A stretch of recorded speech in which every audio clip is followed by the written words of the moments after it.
Quando a confiança é quebrada e uma série de traições é revelada, o amor assume a forma de uma jornada tumultuada e intrigante, repleta de reviravoltas e vinganças que deixam sua marca na essência do personagem. Ao longo dessa história, você testemunhará a transformação de uma alma comum e serena em um indivíduo sedento por vingança, disposto a qualquer sacrifício para retribuir e se perder por completo na vida.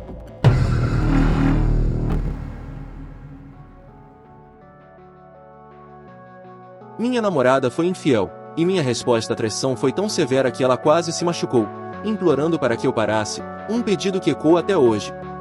Histórias de vingança têm um impacto peculiar em mim, proporcionando uma sensação de calor e empolgação interior. Remeto essa inclinação à minha experiência universitária, anos atrás, quando me vinguei de uma namorada infiel. Apesar de saber que não deveria apreciar esse tipo de comportamento, não posso negar a satisfação que isso me proporcionou.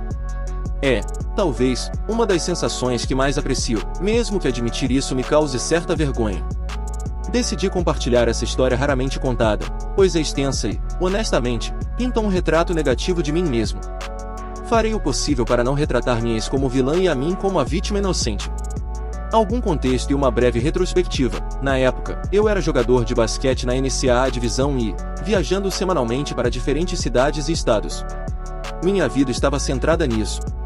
Durante esses eventos, estava nos estágios iniciais de um hábito prejudicial de droga e álcool. Anos depois, consegui ficar sóbrio, juntando-me a um programa que você pode encontrar facilmente em qualquer lista telefônica. Tenho certeza de que muitos leitores também enfrentaram o desafio da sobriedade e entendem os caminhos sombrios que viciados e alcoólatras podem percorrer.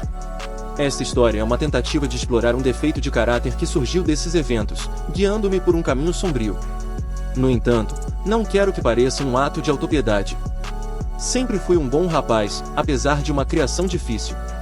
Conseguia manter uma bondade geral em meu espírito em relação às outras pessoas, quase sempre fazendo a coisa certa ou escolhendo o caminho mais nobre. Quando se tratava de relacionamentos, eu sabia que a traição era uma realidade, mas na época dessa história, eu acreditava que isso acontecia apenas com os outros, nunca imaginando que me atingiria. Considerava-me um namorado exemplar, fazendo escolhas admiráveis em mulheres, convencido de que a infidelidade nunca seria parte da minha realidade. Eu era inocente, nutria uma autoimagem elevada e uma arrogância genuína, típica de qualquer jovem na casa dos 20 anos. Acredito que isso se consolidou durante meu terceiro ano na faculdade. Fiquei solteiro por cerca de um ano após finalmente terminar com minha namorada do ensino médio, um relacionamento de 3 anos que considerei uma experiência de aprendizado.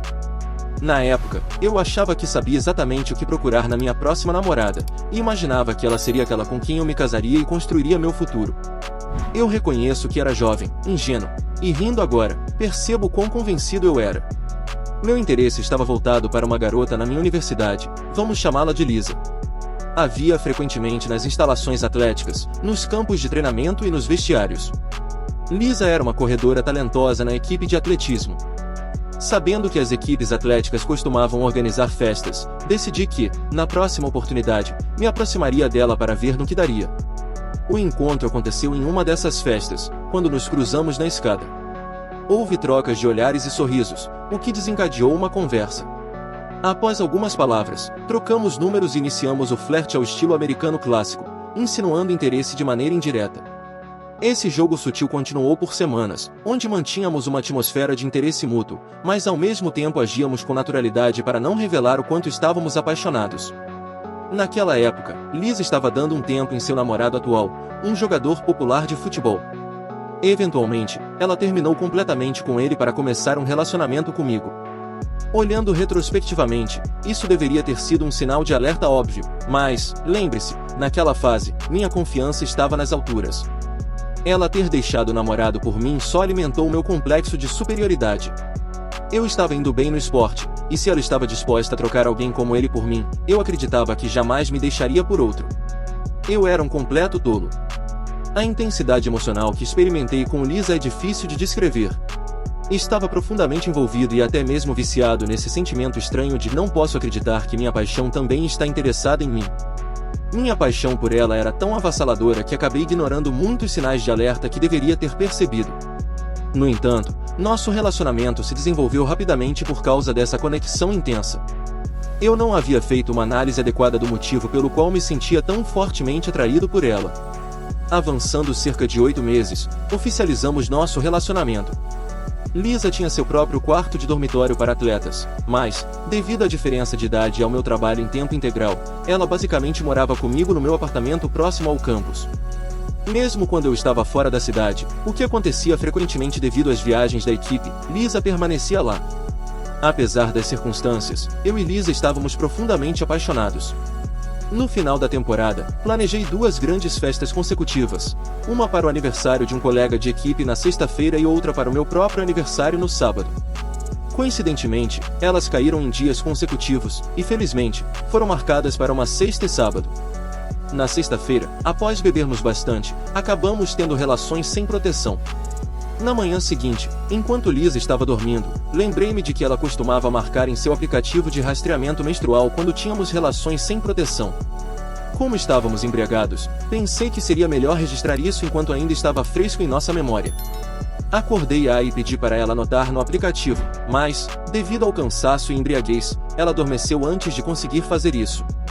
Foi nesse momento que, aproveitando que o telefone estava desbloqueado, tentei fazer a anotação no calendário dela. É importante observar que, ao longo do nosso relacionamento, Lisa sempre vasculhava meu computador e telefone, revelando uma constante insegurança e desconfiança por parte dela. Não me incomodava que Lisa constantemente vasculhasse meu telefone e computador, pois eu não tinha nada a esconder. Em retrospecto, esse comportamento deveria ter sido um sinal de alerta que eu negligenciei. Vale ressaltar que eu acreditava firmemente que Lisa nunca seria infiel, então essa não era uma daquelas histórias em que eu investigava secretamente o telefone dela em busca de traição. No meu caso, estava apenas tentando navegar inocentemente por seu calendário menstrual enquanto estava bêbada, sem qualquer suspeita. Ao acessar o aplicativo de calendário menstrual no telefone de Lisa, deparei-me com diversos marcadores em diferentes dias, cada um com uma cor distinta. Abri um deles para entender a codificação de cores e percebi que o vermelho indicava seu período, enquanto os marcadores pretos indicavam relações sem proteção. Foi nesse momento que meu coração afundou no estômago. O calendário estava repleto de marcadores pretos, parecendo um tabuleiro de xadrez com apenas alguns espaços vermelhos remanescentes e muitos marcadores pretos. Ao retroceder por todo o nosso relacionamento, abri cada marcador preto, revelando os nomes dos 4 homens com quem ela havia tido relações sem proteção ao longo do tempo que estivemos juntos. Essa traição ocorria em datas em que eu estava em outras cidades jogando basquete. Notavelmente, alguns meses tinham quase uma dúzia desses marcadores pretos, e ocasionalmente, havia até 2 em um único dia. Ao refletir, questiono se havia mais homens não listados, pois ela claramente registrava apenas os parceiros e as ocasiões em que teve relações sem proteção. Em contraste com muitas histórias de infidelidade que envolvem a descoberta de mensagens de texto por amigos ou o clássico flagrante ao chegar em casa mais cedo, minha descoberta foi um detalhado livro-razão de quase todas as vezes em que ela me traiu e teve relações sem proteção. Dentre os 4 homens que descobri, um deles era seu ex-namorado, a quem ela originalmente deixou para estar comigo. Trair-me com ele era uma ocorrência recorrente. Além disso, havia outros homens não documentados com quem ela claramente também estava envolvida. Os 2 últimos homens pareciam ter sido apenas ocasiões únicas, mas, como mencionado, os marcadores apenas indicavam relações sem proteção. Portanto, a verdadeira extensão da história permanecia incerta. Recobrei a sobriedade rapidamente e continuei a examinar as mensagens e ligações de Lisa, mas nada relevante surgiu. Naquela época, os telefones Android tinham uma pasta para mensagens de texto excluídas, embora o conteúdo das mensagens não fosse visível.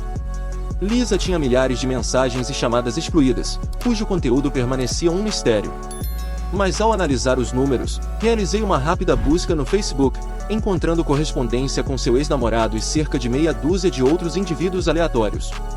A parte mais angustiante foi descobrir 2 colegas de equipe, um dos quais era meu amigo próximo.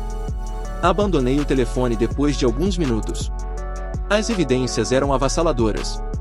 Quanto mais eu olhava para o telefone, mais meu âmago doía. Sentia-me derrotado, incapaz de descrever completamente a sensação, mas aqueles que já flagraram uma traição compreenderão. Lamentei profundamente confiar cegamente em Lisa, sem suspeitas. Não consegui evitar pensar nas vezes em que escolhi permanecer fiel a ela, mesmo tendo oportunidades de trair. Sentia-me um tolo por não ter correspondido à traição quando poderia. Minha lealdade parecia um desperdício. Apesar de parecer ridículo e insignificante diante da infidelidade, essa ideia persistia em minha mente. Imaginava que, se eu também tivesse traído, a dor naquele momento não teria sido tão intensa.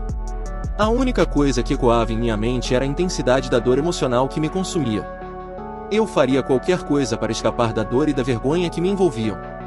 Pergunta: será que sou o único que se sentiu assim após descobrir a traição do parceiro?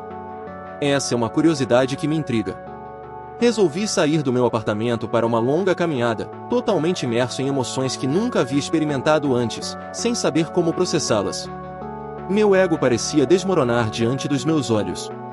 Perdido e envergonhado demais para compartilhar com alguém, a tristeza rapidamente se transformou em uma fúria ardente. Sabia que buscaria a vinga, só não tinha certeza de como. Minha raiva fervilhava, e meu desejo era assegurar que ela nunca se recuperaria disso. Meu colega de quarto, companheiro de equipe e melhor amigo, que estava dormindo no sofá da sala, chamemo-lo de Bono, um gigante do leste europeu com 2,13 metros de altura e uma autenticidade russa em sua essência. Seu nome real era igualmente peculiar, daí o apelido Bono. Pouco depois de eu começar minha caminhada, Bono me ligou. Atendi, em resposta à sua pergunta sobre minha localização, pedi-lhe para manter isso em segredo e contei a ele o ocorrido. Ele permaneceu ao telefone, adentrou meu quarto, e pude ouvi-lo gritar com sotaque russo para ela: "Ei, você traiu o opus." Após um murmúrio inaudível e os gritos dele ordenando que ela saísse do apartamento, Bono voltou à ligação e disse: "Ela foi embora. Volte e vamos conversar." Ao retornar, eu e Bono repassamos os eventos. A atmosfera não se tornou emotiva, ambos éramos alfas provenientes de culturas onde homens não demonstram fragilidade, e nenhum de nós realmente sabia o que dizer ou fazer nessa situação. Ele fez o melhor para me confortar e sugeriu: "Hoje é o seu aniversário. Vamos beber e encontrar companhia para esquecer." Nunca gostei dela mesmo. Ah, é verdade, esse dia era o meu aniversário. Eu havia esquecido desse detalhe. Saímos para o café da manhã. Ainda sob o efeito do álcool, meu telefone explodia com chamadas e mensagens de Lisa. Informei a ela que tinha visto tudo em seu telefone e que não suportava falar ou sequer olhar para ela. Ela persiste em tentar me persuadir a permitir sua presença na minha festa de aniversário, mas eu deixo claro que não a quero lá. Ficava evidente que ela estava preocupada exatamente com o que Bono havia sugerido anteriormente em nossa conversa. Toda a reputação e popularidade de Lisa estavam atreladas ao fato de ela estar em um relacionamento comigo. Acredito que a maioria das pessoas não gostava dela desde o início, mas a toleravam porque estávamos juntos. Ela sabia que, se eu agisse como solteiro na minha festa de aniversário e ela não aparecesse, todos perceberiam que algo estava errado. Lisa parecia mais preocupada em evitar constrangimentos do que com o nosso relacionamento.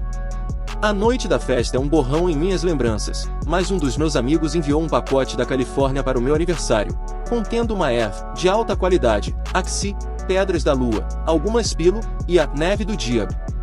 Mergulhei gloriosamente em um estado de embriaguez. A única lembrança nítida que tenho é de estar sentado em minha cadeira durante a festa, com duas garotas nos braços da poltrona, um momento capturado em uma foto que ainda possuo.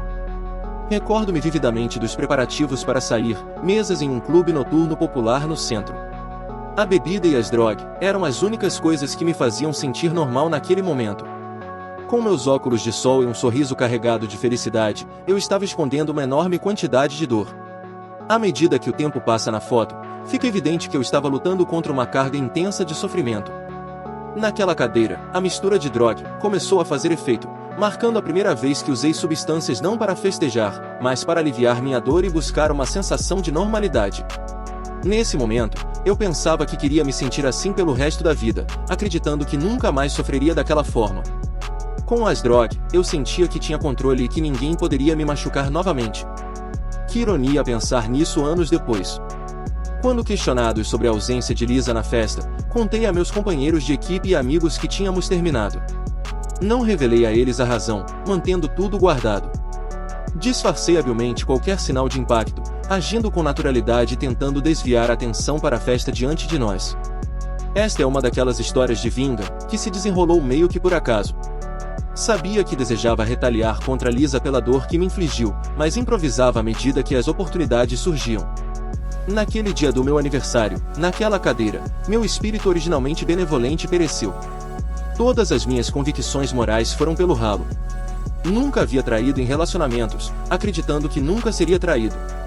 Agora percebo a minha ingenuidade, mas naquela época, era a minha perspectiva. Não me preocupava com o dano colateral que causava, desde que minha missão de ferir Liz o máximo possível fosse cumprida. Adotei essa nova mentalidade egoísta e a carreguei por todos os dias subsequentes. Na semana seguinte, enquanto navegava no Facebook, deparei-me com o perfil de uma das colegas de equipe de atletismo de Liz em meu feed. Foi então que a primeira ideia vinga surgiu. Decidi testar se conseguiria atrair os colegas de equipe dela para a armadilha que estava prestes a armar. Embora não tivesse evidências de seu envolvimento com meus colegas de equipe, ela claramente tentava ocultar conversas entre eles. Assim, planejei descobrir quantas pessoas próximas a ela eu poderia envolver. Felizmente, eu tinha mais opções do que ela quando me traiu. Uma equipe feminina de atletismo é muito maior e mais atrativa do que uma equipe masculina de basquete. A colega de equipe de Lisa que inicialmente vi no meu Facebook já tinha um namorado, mas pensei, claramente, todos traem. Vamos ver se é verdade. E assim, dei início ao meu plano. Engajei-me em uma dança sutil nas redes sociais com ela. Você sabe, aquela em que eu curti algumas de suas fotos. Ela retribuía, enviava-lhe uma mensagem. E foi lá, ela estava em minha casa, em minha cama, aproximadamente uma semana depois. Repeti algo semelhante com outras colegas de equipe dela, todas do time de revezamento 4x4. Coincidentemente, 2 das 3 garotas com quem me envolvia apaixonadamente tinham namorados, e consequentemente, traíram-nos comigo, despertando emoções bastante ambíguas. Isso acariciava meu ego ferido e, ao mesmo tempo, deixava-me amargurado e triste, alimentando aquela atitude de que mulheres não prestam, nenhuma delas é leal. Essa história exemplifica como, ao lutar contra monstros, acabei me tornando um. Tornou-se minha estratégia padrão porque, na minha mente distorcida, alcançava 2 objetivos. Expunha uma traidora, mas, mais importante, se elas estavam dispostas a trair seus namorados, seriam mais discretas, o que ampliaria o drama quando a verdade viesse à tona. Além disso, reforçava minha crença de que não era eu o problema, mas sim as mulheres. Sei que é uma M, mas era isso que eu acreditava naquela época. Passei a colecionar algo de cada garota com quem me envolvia, como um sutiã, uma calcinha ou alguma joia, etc. Não por algum motivo obscuro, mas isso se tornaria importante mais tarde, fazendo parte do meu plano. Às vezes, nem precisava fazer esforço.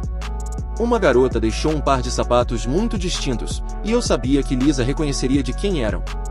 Pertenciam à garota com quem o ex-namorado de Lisa ficou depois que terminaram, o que a deixou bastante chateada porque era amiga dela.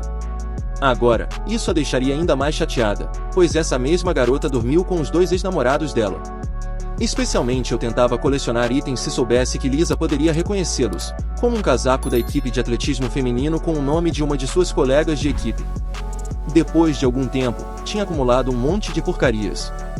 Alguns meses depois, o namorado de uma das colegas de equipe de Lisa descobriu sobre nosso envolvimento, desencadeando uma explosão dramática de eventos envolvendo ela e suas colegas. Isso as levou a descobrir a promiscuidade umas das outras. O drama foi colossal, chegando ao ponto dos treinadores precisarem intervir. Essa situação me fez sentir poderoso de uma maneira sombria, mas ainda assim satisfatória. Desenvolvi um fascínio pela destruição que estava causando. A parte mais extraordinária foi que, na mesma semana, a equipe de relações públicas do atletismo decidiu espalhar grandes cartazes meus por todo o campus para promover o próximo jogo. Estavam por toda parte, alguns ocupando o lado inteiro dos prédios. Assim, Liz e suas amigas eram forçadas a me ver por todo o campus diariamente enquanto o drama se desenrolava ao redor delas. Sentia-me como um ditador triunfante. Era glorioso e patético ao mesmo tempo. A treinadora delas, J, realizou uma reunião séria com o departamento de conformidade e os treinadores da minha equipe. Nossos treinadores riram literalmente dela, argumentando que parecia ser um problema interno. Opus não havia feito nada ilegal nem quebrado nenhuma política da escola, então não havia nada que pudesse ser feito. Isso enfureceu a treinadora da equipe de atletismo feminino. A equipe delas se desfez, a classificação nacional começou a cair, e a treinadora de Liz até enfrentou problemas por ser pega rasgando alguns dos pôsteres menores de mim no campus, tendo um ataque de raiva. Eu adorava cada momento disso. Continuei alimentando o fogo, postando fotos sorridentes com outras garotas sempre que podia no Facebook e Instagram, mas, por baixo de tudo, eu estava amargurado. Estava tão imerso na minha nova mentalidade que já havia esquecido do rapaz ingênuo de coração bondoso que costumava ser. Odiava meu eu antigo por permitir que alguma garota me emasculasse.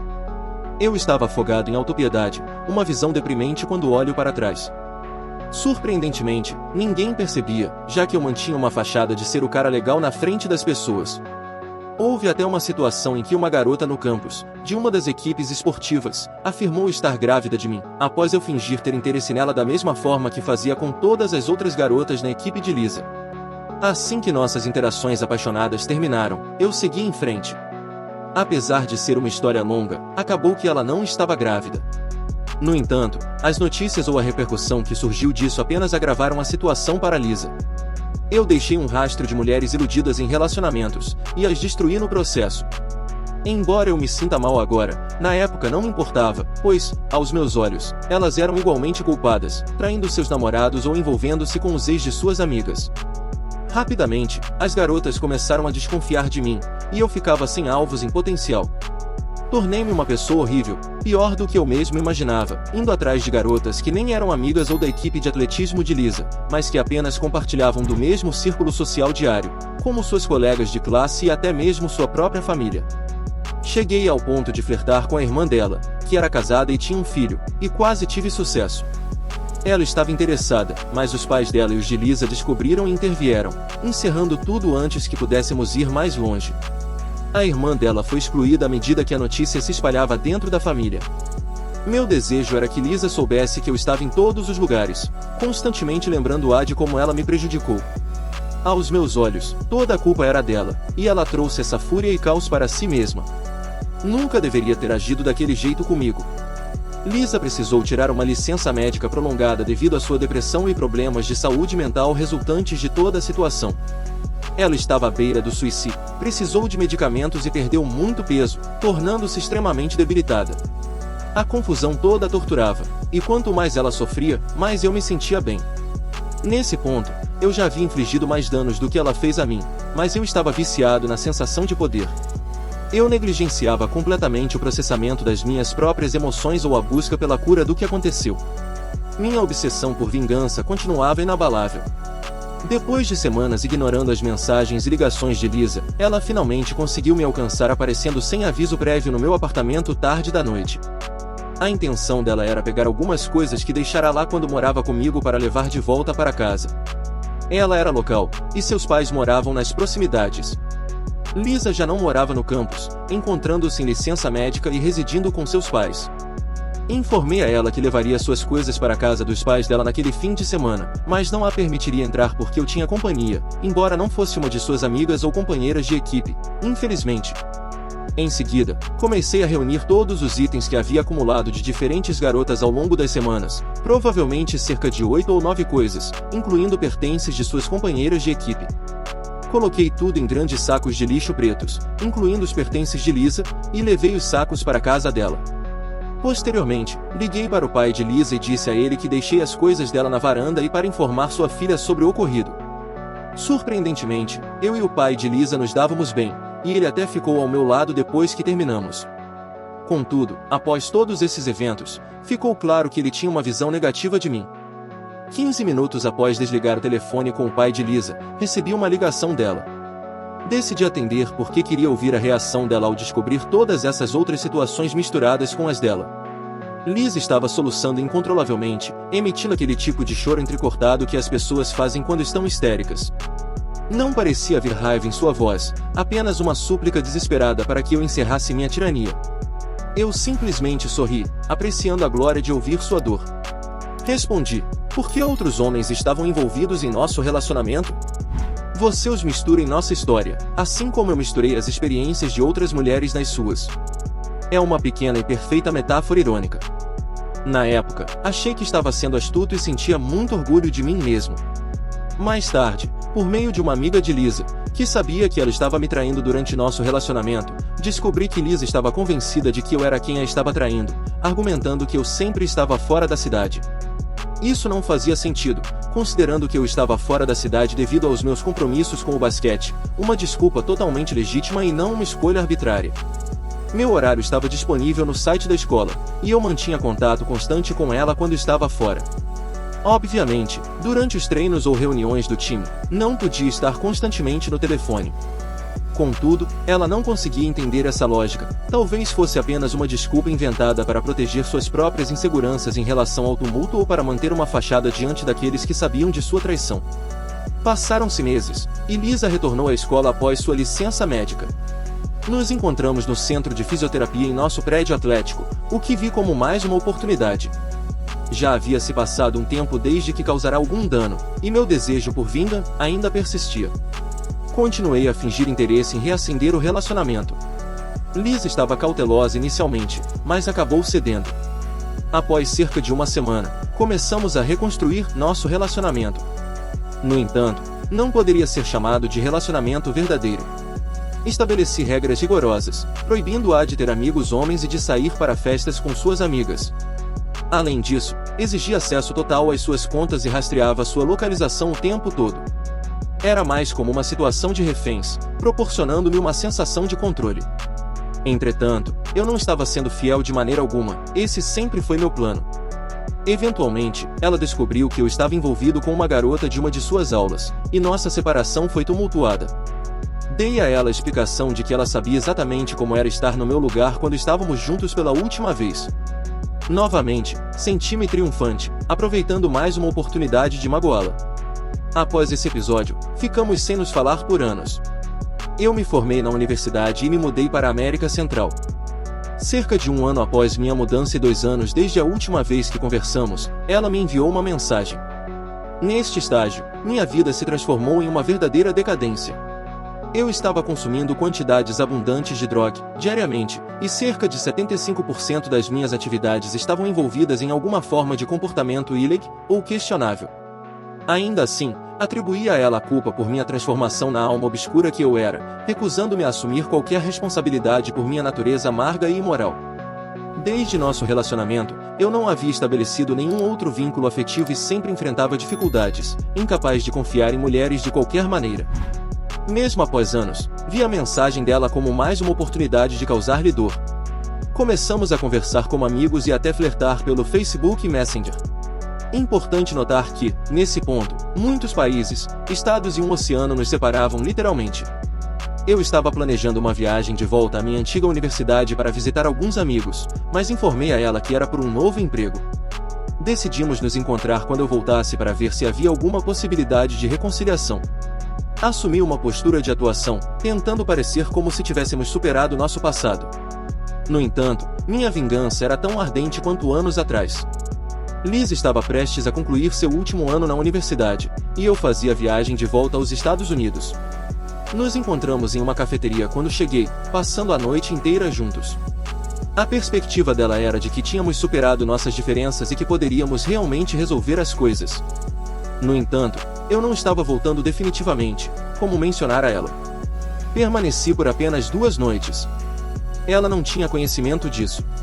Após nos envolvermos algumas vezes e passarmos 2 dias juntos, sem mencionar minha partida iminente, empacotei minhas coisas e retornei ao avião com destino à América Central. Bloqueei-a em todas as minhas redes sociais e canais de comunicação. Desta vez, só posso imaginar as emoções que ela enfrentou quando eu desapareci depois que ela pensou que eu tinha voltado, supostamente disposto a dar outra chance ao nosso relacionamento. Dessa vez, no entanto, a satisfação não foi tão completa quanto em meus enredos anteriores de vingança. Meu vício em droga e estilo de vida apenas se deterioraram ao longo dos anos. 3 anos depois, fui hospitalizado e quase perdi a vida devido ao meu uso contínuo de droga. Desde aquele dia, nunca consegui permanecer sóbrio por 24 horas. Refletindo sobre tudo, por mais dano que eu possa ter causado a ela com minha busca vingativa, minha nova identidade, que suplantou a antiga, estava impregnada por um espírito sombrio. Profundamente, creio que infligi mais mal a mim mesmo com minhas ações, conduzindo-me por um caminho onde os princípios morais foram praticamente extintos. Embora eu tenha compartilhado toda essa história destacando minha contínua vingança contra minha ex por sua traição, por mais gratificante que tenha sido, gostaria de ter dedicado uma quantidade igual de energia para me curar desse episódio. Para quem está lendo isso e enfrenta a dor decorrente da traição, uma história envolvendo vingança pode proporcionar algum alívio momentâneo, mas espero sinceramente que você não siga pelo mesmo caminho que eu. É mais benéfico investir tempo na cura e na superação da dor. A vingança não proporcionará cura, será uma jornada separada, capaz apenas de distraí-la do processo de reconstrução pessoal. Felizmente, alcancei a sobriedade e a mantenho há mais de 4 anos. Mesmo quando enfrentei outra traição antes de minha sobriedade, desta vez escolhi não buscar vingança. Em vez disso, concentrei-me na minha cura, transformação e autoafirmação, o que se revelou muito mais gratificante do que qualquer vingança obtida contra Lisa por sua traição. Atualmente, sou casado há quase 2 anos com uma mulher também em sobriedade, e minha vida é incrível. Agradeço a todos que leram isso. Peço desculpas se não foi bem escrito. Não costumo escrever assim, mas nunca antes contei a história completa em detalhes, e ganhei muito ao expressá-la por escrito. Acima de tudo, espero compartilhar minhas experiências ao fazer coisas terríveis, mas encontrar uma satisfação intensa e quase viciante, e como isso transformou uma pessoa geralmente boa em alguém relativamente obscuro e maligno. Naturalmente, todos têm seus momentos sombrios, mas sinto que minha personalidade e psique nunca foram as mesmas desde essa experiência. Estou aguardando qualquer feedback daqueles dispostos a ler esta narrativa escrita pelo comentarista TLD. Opus estava envolvido romanticamente com uma mulher alguns anos mais jovem na faculdade, conhecida como Lisa. Lisa mantinha um rastreador de período e registrava suas atividades sexuais, incluindo relações sem proteção com outros parceiros, enquanto seu namorado dormia. Opus descobriu que ela estava envolvida em relações sem proteção com pelo menos 4 homens desde o início do relacionamento deles. O colega de quarto de Opus a expulsou, e Opus decidiu buscar vingança. Isso começou com o envolvimento com as 3 parceiras de revezamento dela na equipe de atletismo, levando à dissolução da equipe. Essas parceiras também tinham namorados, e Opus usou isso para afirmar que as mulheres eram o problema, não ele. Nesse ponto, Opus começou a afundar-se em droga e álcool. Esse comportamento persistiu, e Opus começou a colecionar objetos de mulheres identificáveis para Lisa em seu plano. De maneira intencional, como ele mesmo afirma, ele escolhia garotas próximas a Lisa para intensificar o drama e obter mais munição para machucá-la. Lisa, enfrentando depres, tirou uma licença médica e foi à casa de Opus para recuperar seus pertences. Ele levou esses pertences para a casa dos pais dela, incluindo todos os itens que vinha colecionando. Quando ela ligou chorando, Opus se regozijou. Meses depois, eles se encontraram na fisioterapia, e Opus a convenceu a tentar novamente, ciente de que era um jogo. Conscientemente, ele a manteve como refém, proibindo-a de ter amigos homens, sair para festas, ou socializar, enquanto a traía. Eventualmente, terminaram novamente. Anos depois, Opus foi contatado por Lisa, que afirmou estar retornando ao país para um trabalho. Na realidade, ele estava lá para uma visita de 2 dias, enganando-a para tentar reacender o relacionamento. Eles passaram tempo juntos, e Opus, sem dizer uma palavra, arrumou suas coisas e partiu, machucando-a novamente. Depois disso, Opus mergulhou em um caminho autodestrutivo com droga e álcool, acabando no hospital e enfrentando outra traição de uma namorada, sem buscar vingança. Atualmente, Opus é casado, tem um bom emprego e, aparentemente, está sóbrio. Ele também está consciente da toxicidade de toda essa situação. Acredito que é tudo. Edit 1. Ei, pessoal! Já se passaram pouco mais de 100 dias desde que postei isso, e fiquei bastante surpreso com o número de pessoas que leram. Agradeço todos os comentários, embora tenham sido uma mistura de respostas. Isso meio que se espalhou para o Facebook e YouTube, etc., e é interessante ver como o sentimento é diferente em cada uma dessas plataformas. Uma das perguntas mais comuns que tenho recebido é se eu me desculpei ou falei com a Lisa desde os eventos dessa história. A resposta é não, pelo menos ainda não. Estou planejando fazer isso. Ela está na lista de pessoas às quais tenho procurado pedir desculpas ao longo dos anos. Parece que estarei de volta à cidade dela no próximo ano e entrarei em contato com ela naquela época. Eu sei que muitos de vocês estão me aconselhando a não fazer isso, mas já discuti isso com meu padrinho, terapeuta e mentores. A decisão é pedir desculpas por minhas ações, e concordo que é algo necessário. Além disso, tenho notado muitos comentários em que as pessoas parecem perder o ponto da narrativa da história. Algumas delas assumem o papel de terapeutas, sugerindo como eu deveria ter agido quase uma década atrás, o que não era o objetivo. Claro, minha reação foi terrível, mas esse não era o foco. A intenção era refletir sem viés, como mencionei em meu post. Desde o relacionamento com Lisa, muitos anos se passaram, e a maioria dos meus relacionamentos após ela foi positiva. No entanto, um deles resultou em traição de uma forma ainda mais dolorosa, tornando-se significativamente mais traumatizante que essa história com Lisa. Dessa vez, aprendi com a experiência passada e, em vez de buscar vingança, escolhi me afastar. Foi nesse momento que finalmente conquistei a sobriedade, levando a vida que tenho agora. Estou pensando em compartilhar essa história em um post, destacando como optei por um caminho mais saudável, mesmo que tenha sofrido mais do que no caso de Lisa. O que realmente me impactou e tocou meu coração com empatia foi o grande número de homens que entraram em contato para compartilhar suas próprias histórias de infidelidade e abuso de droga, seja buscando conselhos ou apenas compartilhando suas emoções e experiências. Sentir-me conectado a pessoas que lidam com coisas semelhantes ao que eu vivi naquela época foi gratificante, oferecendo a oportunidade de ajudá-los a enfrentar o trauma de maneiras mais saudáveis do que eu inicialmente fiz. Agradeço a todos pelas suas respostas, independentemente da variedade. Em geral, acredito que todos os argumentos feitos abaixo têm algum elemento de verdade. Após um terrível incidente de infidelidade com minha namorada na faculdade, como mencionei anteriormente, embarquei em uma longa jornada em busca de vingança. Isso foi seguido por anos de amargura e cinismo em relação às mulheres. Após a faculdade, mudei-me para a América Central, onde passei praticamente anos usando e vendendo droga, evitando relacionamentos e permanecendo distante de qualquer vulnerabilidade com outras mulheres. Admito plenamente que fui uma pessoa terrível durante esse tempo. Bem, após alguns anos desse estilo de vida, percebi que estava mais deprimido do que nunca. As drogas já não tinham o mesmo efeito, e estava cansado de ter relacionamentos superficiais e temporários com mulheres. Tomei a decisão de abandonar tudo o que estava fazendo na América Central e retornar aos Estados Unidos. Entrei em contato com um antigo amigo e acertei para ficar temporariamente em sua casa enquanto tentava me reerguer. Ao retornar aos Estados Unidos, resolvi abandonar o terrível vício em droga que havia desenvolvido após o término da faculdade com Lisa. Embora desafiador, estava completamente comprometido em dar uma chance à felicidade. Também decidi dar uma nova oportunidade aos relacionamentos, superando o sentimento patético de desistir de encontrar alguém especial devido a uma desilusão na faculdade. Meses após me mudar para a casa do meu amigo, comecei a sair para encontros com mulheres locais e gradualmente me abri para a ideia de me aproximar emocionalmente de alguém. Foi então que conheci uma garota em um aplicativo de namoro, chamemos ela de Kate. Com 25 anos, ela era 2 anos mais velha do que eu, e eu me apaixonei perdidamente por ela. Kate tinha cabelos vermelhos bordô, um tom quase fluorescente natural. Além disso, ela era mãe de um garotinho de 3 anos que eu realmente gostava e que, curiosamente, se parecia um pouco comigo. Kate havia saído recentemente de um casamento abuso. E compartilhava uma história muito semelhante à minha, incluindo um período de luto e um histórico de uso de droga.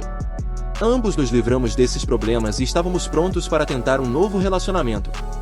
A situação funcionou bem para ambos, pois compreendíamos completamente o estado emocional um do outro, permitindo que avançássemos lentamente e sem grandes expectativas. Ambos tínhamos receios em relação ao compromisso e problemas de confiança, ainda lidando com fragilidades emocionais devido a experiências passadas. Além disso, compartilhávamos muitos interesses e valores. Kate chegou a dizer que sentia como se estivesse namorando a versão masculina dela mesma, apreciando a autenticidade que permitíamos um ao outro. À medida que os meses passavam, nossa proximidade aumentava. Eu me dava bem com o filho dela, que até me chamava de pai. Sendo muito jovem para se lembrar de seu pai biológico, eu me tornei a única figura paterna em sua vida. O momento em que ensinei a ele como fazer xixi em pé em uma árvore foi um selo para mim, e a partir desse momento, ele era verdadeiramente meu filho. Consegui um emprego em uma empresa de finanças, enquanto Kate trabalhava em uma boate. As coisas estavam progredindo bem, e decidimos morar juntos em um apartamento. Compramos um carro e estávamos em processo de compra de uma casa. O casamento estava nos planos, assim como a expectativa de ter nosso próprio filho. Embora ocasionalmente fumássemos maconha, sentíamos que tínhamos superado completamente nossas dependências de droga e superado os destroços emocionais do passado. Parecia que ambos havíamos emergido de uma escuridão real e encontrado um pouco de paz e felicidade juntos, ou pelo menos era o que eu pensava. Kate e eu nunca experimentamos ciúmes ou suspeitas um do outro. Tínhamos uma confiança mútua e nunca invadíamos a privacidade do outro. Conhecíamos as senhas e informações de login de tudo, então a confiança nunca foi um problema, até que algo aconteceu. Normalmente, eu me levantava cedo pela manhã antes de me preparar para o trabalho, para acompanhar Kate do estacionamento até o apartamento. Ela costumava voltar para casa após as 3 horas ou 4 horas da manhã devido ao seu trabalho na boate, e o trajeto era um pouco perigoso. O clube havia estendido seu horário de funcionamento até as 4 da manhã na maioria das noites da semana. Certo dia, Kate me disse que estava chegando um pouco mais tarde porque precisava deixar uma amiga em casa. Ela compartilhou isso apenas 5 minutos antes do horário habitual em que chegava em casa. Dado que geralmente levava cerca de 35 minutos para ela chegar em casa do trabalho e eu sabia onde a amiga dela morava, imaginei que levaria apenas mais 5 minutos para deixá-la no caminho para nossa casa. No entanto, ela acabou chegando em casa aproximadamente 1 hora depois do horário habitual, e algo parecia fora do lugar. Ela parecia alterada, mas não pela mácula. Dava a impressão de ter usado Kokai ou X. Confrontei-a brevemente sobre isso, mas ela desconsiderou rapidamente, alegando que o carro da amiga havia quebrado, e elas tentaram consertar, sem sucesso. Essa era a razão pela qual ela demorou tanto para chegar em casa. Foi a primeira vez em quase 1 ano que algo assim aconteceu, então rapidamente suprimi minhas suspeitas, atribuindo minha paranoia à minha experiência anterior com infidelidade e desonestidade. Convenci a mim mesmo de que Kate nunca se envolveria em algo suspeito, pois ela passará pelo mesmo que eu e conheci em detalhes minha história sobre meu relacionamento anterior. Ela não faria isso comigo, especialmente porque passará por experiência semelhante. Minha desconfiança não estava tanto relacionada a uma possível traição, mas sim ao receio de que ela estivesse fazendo uso de drogas mais pesadas. Gradualmente, incidentes como esse começaram a se tornar mais frequentes, inicialmente, ocorrendo cerca de 1 vez por mês, e eventualmente, chegando a acontecer quase todas as semanas. Houve noites em que eu estava quase certo de que ela estava sob o efeito de droga, e nossas discussões sobre o assunto eram frequentes. Um dia, quando achei que ela estava alterada, ela finalmente admitiu que havia cheirado meia linha de Kokai, uma vez, justificando que estava exausta e precisava se animar para enfrentar o trabalho. A essa altura, ela já estava retornando para casa regularmente às 5 horas, 6 horas ou até mesmo às 7 horas da manhã após as noitadas na boate. A boate costumava fechar às 2 horas ou às 4 horas da manhã, dependendo do dia da semana. Suas desculpas incluíam problemas com o carro, visitas à casa de uma amiga para fumar maconha ou paradas em lanchonetes com colegas de trabalho após o expediente. Contudo, uma manhã, as mensagens de texto dela tornaram-se extraordinariamente suspeitas. Não respondia prontamente, e suas mensagens pareciam forçadas. Novamente, ela iniciou a dança do "vou chegar um pouco tarde", mas desta vez a situação se arrastou. Alegou estar a caminho às 6 horas da manhã, 2 horas após o fechamento da boate. Às 6h30, fui ao estacionamento para encontrá-la, enquanto uma tempestade de neve intensa assolava a região. 1 hora se passou, e eu não tinha notícias dela. Enviei mensagens e liguei repetidamente, sem resposta, até que finalmente recebi uma mensagem dizendo que estava quase em casa. Outra hora se passou antes de ela chegar ao estacionamento, às 9h30 da manhã. Fui forçado a faltar ao trabalho, pois não podia deixar o filho dela sozinho em casa. Eu, totalmente coberto de neve, costumava sair para o trabalho às 7h30. Ao me aproximar do carro, abri a porta, e Kate me encarou como se tivesse visto um fantasma. Começou a falar nervosa e quase incoerentemente, alegando ter sido parada, mas liberada sem multa. O carro ficou sem gasolina, então precisou fazer uma parada para abastecer. A amiga estava passando por um colapso mental, então ela ficou com ela por um tempo após o trabalho. Para minha surpresa, ela até começou a me culpar por coisas, dizendo que não teria sido parada se eu tivesse feito o registro mais cedo, e assim por diante. O cerne da questão é que ela poderia ter me comunicado isso por mensagem ou ligado a qualquer momento durante esse episódio todo. Tudo parecia extremamente suspeito desde o início. No trajeto de volta para o apartamento, ela começou a me contar histórias inconsistentes. Não pude deixar de notar suas pupilas dilatadas e o movimento visível de ranger dos dentes. Claro, naquele ponto, eu estava bastante irritado, mas também exausto e congelando após horas do lado de fora, preocupado com ela. Temporariamente, deixei de lado a raiva e tentei distrair-me com alguns videogames. Estava convicto de que ela estava fazendo uso de Kokai, no trabalho ou após o expediente. Surgiam perguntas em minha mente. Com quem ela estava usando Kokai? Era apenas com colegas de trabalho e amigos? Havia um envolvimento com outras drogas. Traição era uma preocupação leve, minha apreensão estava mais voltada para o uso de substâncias.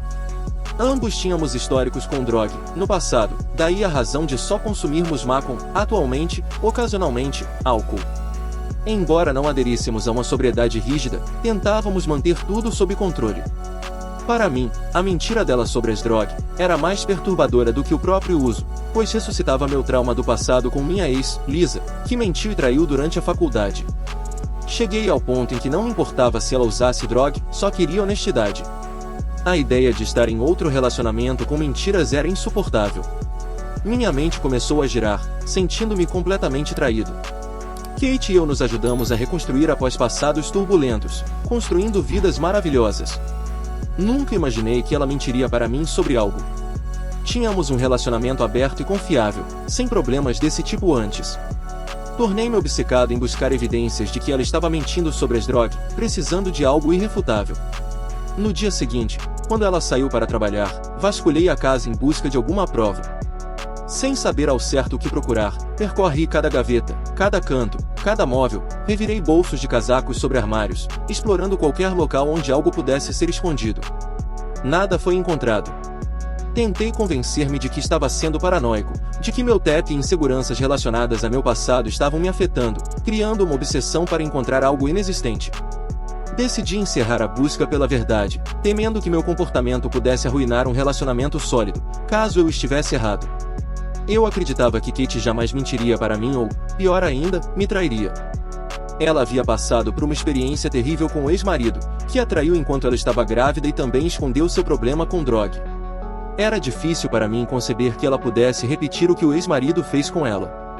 Então, resolvi deixar as coisas de lado. Ela voltou para casa em horários normais por um tempo, o que tranquilizou minhas preocupações. Comecei a sentir remorso pela minha paranoia, até que uma noite.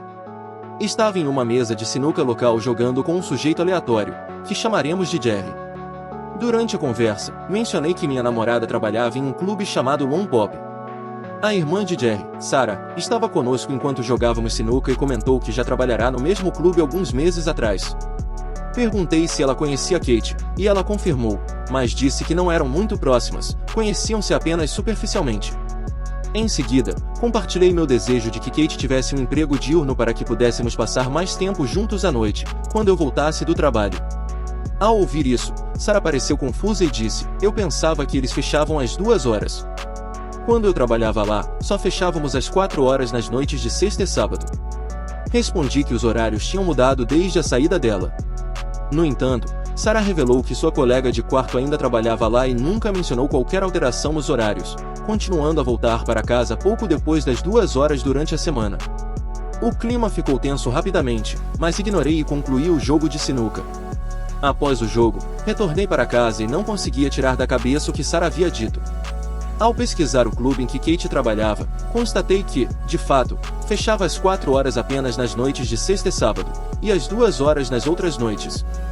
Novamente, tentei me convencer de que o site ainda não havia sido atualizado com as mudanças nos horários ou algo semelhante. No fundo, eu sabia que Kate estava escondendo algo, mas, com medo de ser enganado novamente, após anos evitando relacionamentos por esse motivo, eu estava em total negação. No dia seguinte, um domingo à noite, enviei uma mensagem para Kate perguntando quando ela sairia naquela noite, e ela respondeu que estaria em casa às 4h30, prometendo me avisar quando estivesse a caminho. Às 2h30, fiz uma ligação para o clube, alegando ser uma questão relacionada ao filho dela.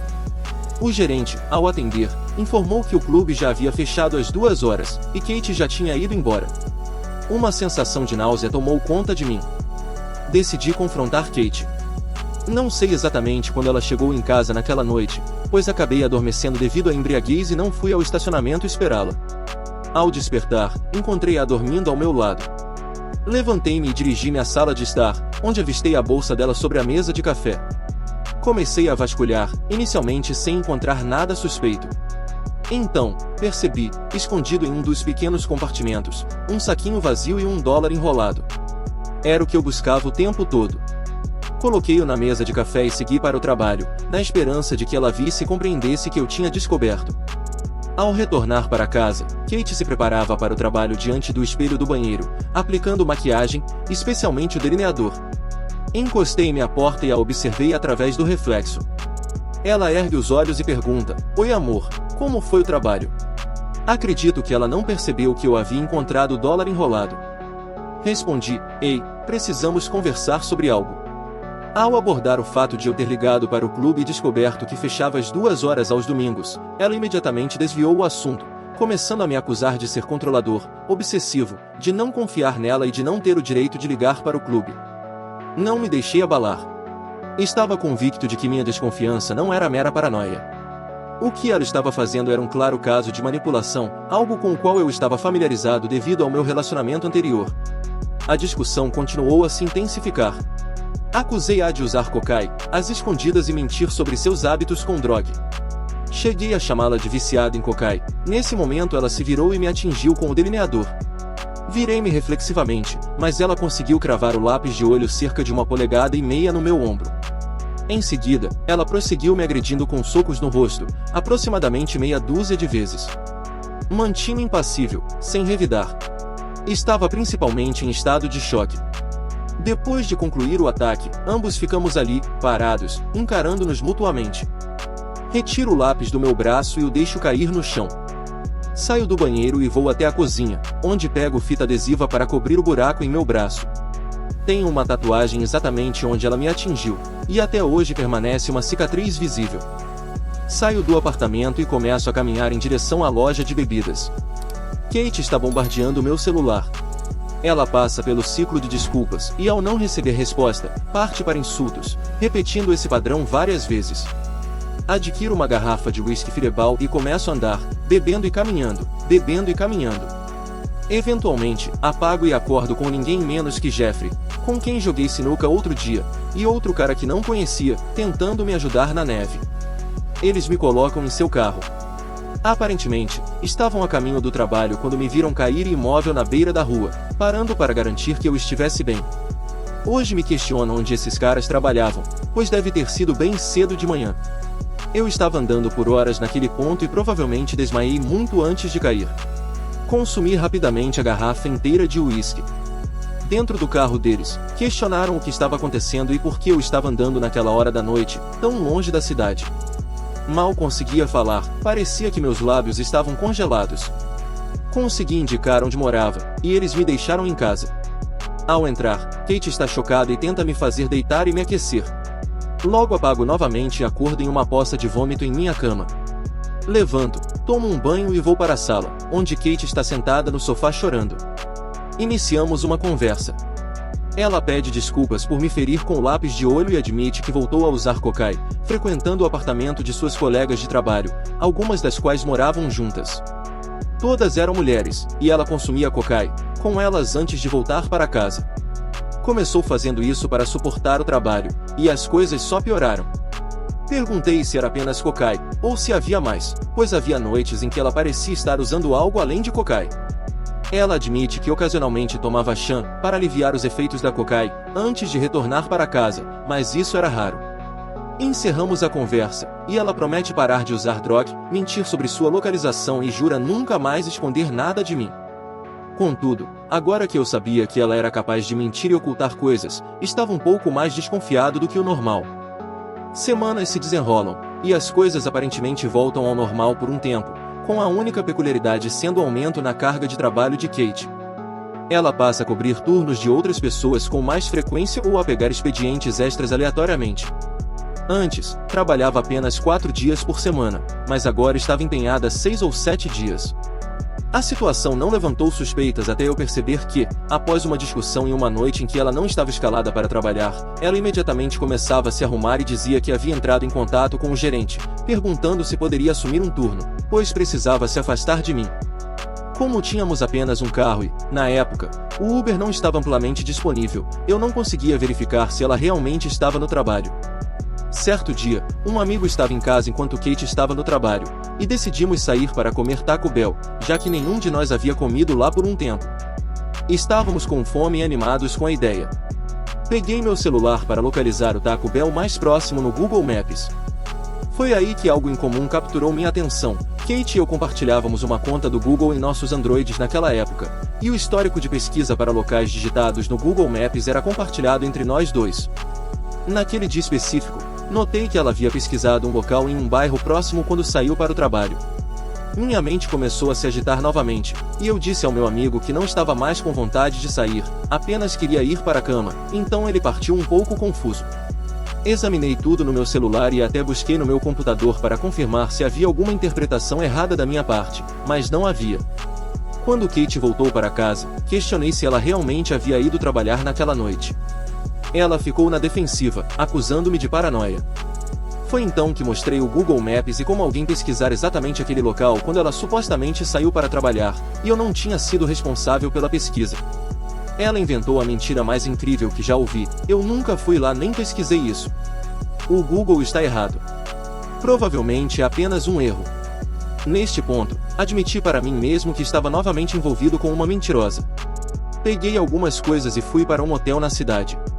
Passei várias noites discutindo com Kate pelo telefone e chorando enquanto assistia programas ruins na TV a cabo.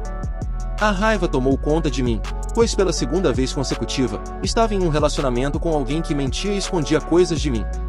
Uma de nossas brigas se intensificou tanto que paramos completamente de nos falar por 2 dias. Não terminamos, apenas decidimos nos afastar por um tempo. Internamente, eu alimentava a esperança desesperada de que talvez Kate estivesse apenas envolvida com cocaína e droga, não traindo. No entanto, minha desconfiança em relação à infidelidade persistia nesse ponto, e eu não conseguia simplesmente ignorar esse sentimento. Após algumas noites no motel, convenci-me de que Kate não estava traindo, ela havia recaído no vício das drogas, e eu sentia a responsabilidade de ajudá-la a superar isso. Conhecendo de perto os estragos da dependência química, decidi reconciliar-me com ela. Era tarde da noite, e eu sabia que ela estaria de volta para casa em algumas horas. Planejei encontrá-la no estacionamento com algumas flores ou algo assim. Peguei emprestado o carro de um amigo, fui à loja e comprei algumas flores antes de voltar para casa. Estacionei no estacionamento, começando a esperar pela chegada de Kate, por volta das 2h45 da manhã. Vi nosso carro se aproximando, mas notei alguém no banco do passageiro. Era Kate, não estava dirigindo, estava no banco do passageiro, e um homem desconhecido estava ao volante do meu carro. Fiquei escondido, observando enquanto esse desconhecido estacionava meu carro. Eu não estava preparado para o que aconteceria a seguir. Outro homem também saiu do banco de trás. O que está acontecendo? Quem são essas pessoas? Os 3 entraram no nosso apartamento. Retirei meu telefone do bolso e comecei a redigir uma mensagem de texto para Kate. Tentei agir como se não soubesse de nada, para avaliar a reação dela. Talvez fossem apenas amigos platônicos, e ela não tinha nada a esconder. Enviei uma mensagem perguntando se ela já havia chegado em casa do trabalho e se eu poderia passar lá para conversarmos. Disse que queria me desculpar pelas discussões anteriores. Não obtive resposta por cerca de 15 minutos, e então ela respondeu dizendo que acabará de chegar em casa, mas queria um tempo sozinha. Ela expressou seu amor por mim e sugeriu conversarmos no dia seguinte. Meu coração batia forte enquanto lia a mensagem. Bati a cabeça no volante de raiva, ao mesmo tempo em que chorava. Saí do carro e decidi entrar para confrontá-la. Ao chegar ao meu apartamento, percebi que a porta estava trancada, pois havia esquecido minhas chaves e só trouxe as chaves do carro do meu amigo. Música alta ecoava do outro lado da porta. Bati, mas ninguém respondeu. Contornei a esquina, onde estavam as janelas da nossa sala e do quarto no térreo. Olhei pela janela da sala e não vi ninguém. Honestamente, esperava encontrá-los lá casualmente fumando macon, ou algo assim. No entanto, se não estavam na sala, onde diabo estavam? Continuei caminhando até chegar à janela do nosso quarto. As persianas estavam fechadas, mas eu podia vislumbrar algo. Ao aproximar meus olhos da borda da janela para olhar mais de perto, meu coração afundou no estômago. Do outro lado das persianas, em nossa cama, minha amada namorada, cujo filho considero como meu próprio, estava sendo objeto da presença dos 2 homens com quem havia anteriormente. Apoiei-me na parede e escorreguei até me sentar no chão. Meu rosto caiu nas mãos. Permaneci ali por cerca de 5 minutos, captando vagamente os ruídos que vinham através da janela acima de mim. Contemplei a ideia de entrar e confrontá-los fisicamente. Minha raiva era avassaladora. Entretanto, decidi levantar-me e retornar ao carro, onde comecei a fumar cigarros, enquanto as memórias do relacionamento que tanto valorizava começavam a desmoronar em minha mente. Tudo parecia uma farsa. A imagem que eu tinha de Kate, a qual me fazia amá-la intensamente, começou a desintegrar-se. Alguns de vocês já conhecem minha história de traição pela minha ex-namorada da faculdade, Lisa. Naquela época, minha fúria me levou a buscar uma vingança intensa. No entanto, muitos anos depois, em meu primeiro relacionamento após Lisa, eu me encontrava na mesma posição, mas ainda mais desesperado. Apesar disso, decidi não buscar vingança como fiz com Lisa. Não, desta vez, meu plano era me mate, mas antes, acabaria com a vida de Kate. Liguei o carro e dirigi até um posto de gasolina que sabia vender equipamentos básicos de caça e pesca 24 horas por dia. Embora não tivessem arma, ofereciam facas de caça e esfola. Comprei a maior faca disponível e retornei ao meu motel. Peguei as chaves do apartamento e então segui para casa com a intenção de pintar as paredes do meu quarto com o sangue deles. Ao chegar lá, abri a porta da frente cuidadosa e silenciosamente. Avancei furtivamente pelo corredor em direção ao nosso quarto, segurando a faca firmemente, antecipando a possibilidade de encontrar um dos homens. Ao me aproximar da porta do quarto, notei que estava entreaberta, com as luzes apagadas, tornando impossível enxergar seu interior. O silêncio era ensurdecedor, sem qualquer ruído audível. O suor escorria pelo meu rosto, e eu tentava controlar o tremor e a respiração, com medo de que alguém pudesse me ouvir entrar. Estendi a mão e acendi a luz. Quando a sala foi iluminada, deparei-me apenas com Kate deitada na cama, sozinha e nua. Estaria eu delirando antes ou algo mais acontecerá? Será que esses homens haviam saído antes de eu retornar? Kate não acordou, então examinei o quarto. Na mesinha ao lado de sua cama, reparei em um pacote de preservativos, praticamente confirmando o que eu tinha visto, agora ciente de que não era uma ilusão. Eu e Kate nunca costumávamos usar camisinhas. Dando o meu primeiro passo para dentro do quarto, ouço a porta do quarto do filho de Kate, do outro lado do corredor, se abrir. Volto-me rapidamente, preparado para confrontar um dos dois homens que vi anteriormente, mas percebo que é apenas o filho de Kate, meu enteado. Meus pensamentos iniciais foram confusos. Por que o filho de Kate está aqui? Por que Kate não o levou para a creche ou para a casa da mãe dela antes de chamar dois desconhecidos para fazerem isso com ela? Ele esteve presente o tempo todo enquanto ela estava no trabalho ou envolvida com os dois homens do outro lado do corredor. O que há de errado com ela? Ele me olha da porta do quarto dele e diz: "Papai, você voltou", e corre para me abraçar pela perna. Coloco a mão em sua cabeça, observo a faca na minha outra mão, guardo a faca no bolso de trás e ajoelho, explicando ao meu enteado que vou ficar fora por um tempo. Queria me despedir dele e da mãe antes de partir. Em seguida, levo de volta para a cama, o aconchego e digo adeus. Eu sabia que seria a última vez que o veria, mas não queria que ele soubesse que estava prestes a nunca mais me ver novamente. Depois desse momento, não consigo prejudicar a mãe dele. Ele não merece crescer sem a mãe. Apesar de achar que ela merecia pagar por suas ações, ainda desejava a própria morte. Saio do apartamento e começo a andar pela rua, chorando descontroladamente. Sento-me em um banco de ponto de ônibus e retiro a faca, começando a cortar meus pulsos. Estava pronto para a morte. Por cerca de 10 minutos, cortando, tentando acelerar o fluxo sanguíneo. Nesse momento, um carro da polícia para, e dois policiais descem. Um deles pergunta: "E aí, cara, o que você está fazendo?" Respondo calmamente que estou cansado. Ele chama por rádio, e mais policiais chegam. Em pouco tempo, há cerca de 15 ou 20 policiais ao meu redor. Eles passam aproximadamente 20 minutos tentando me convencer a largar a faca, enquanto eu continuo sangrando. O policial se aproxima e pede para eu entregar a faca. Fico olhando para a faca por alguns segundos, mas até aquele momento, nada havia me convencido a desistir. Neste momento, percebi que não conseguia escapar dessa situação sem ser encaminhado para um hospital psiquiátrico. Ergui a faca sobre a cabeça e avancei na direção do policial, mas antes que pudesse dar 2 passos, fui atingido por uma arma de choque e caí no chão, enquanto eles se acumulavam sobre mim, algemando-me. Tinha cometido um grande erro de cálculo. Acreditava que, se me movesse na direção do policial, certamente seria morto, mas esqueci que, infelizmente, por ser branco, acabei levando apenas um choque. No instante seguinte, estava sendo conduzido de volta à viatura, sendo levado para o hospital, onde me sedaram e cuidaram de mim. Administraram alguns sedativos que me deixaram completamente apagado. Quando recobrei a consciência, estava em um lugar que mais tarde descobri ser um hospital psiquiátrico para criminosos insanos. Era como uma prisão, porém mais sombria. Sem noção de tempo ou contato com o mundo exterior, permaneci lá por aproximadamente 6 semanas antes de um advogado conseguir minha libertação com base em uma tecnicidade. Ao ser solto, Peguei um táxi de volta para casa, que ficava a cerca de 3 horas de distância.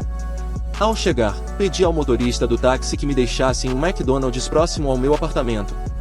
Sentei-me, carreguei meu celular e fui surpreendido por mensagens, ligações e mensagens de voz de várias pessoas, incluindo Kate.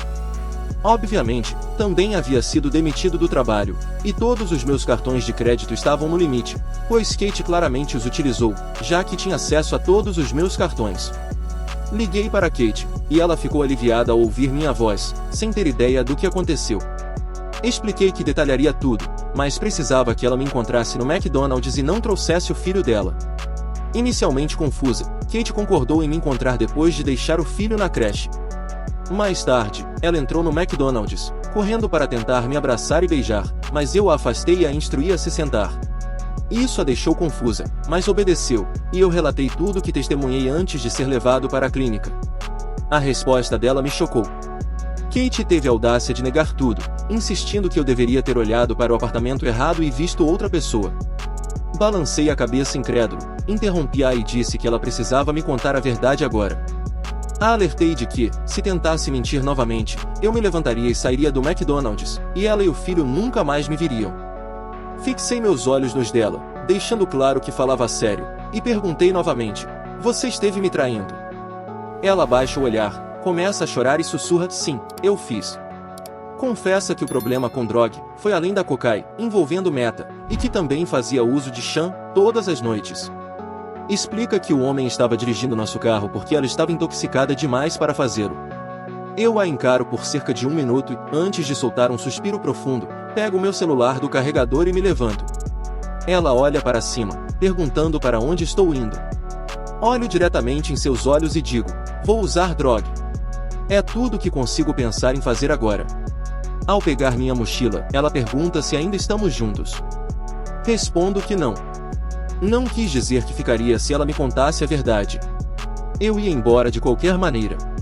Só queria ouvir você admitir antes de sair. Os eventos dos próximos meses se resumiram a uma vida nômade, praticamente sem lar. Saltava de cidade em cidade, vendendo principalmente droga, em clubes de strip e dormindo onde conseguia. Às vezes em motéis, às vezes ao ar livre. Eu mesmo consumia muitos dos meus produtos. Perdi quase 30 quilos nesses poucos meses, pois às vezes passava dias sem comer ou dormir.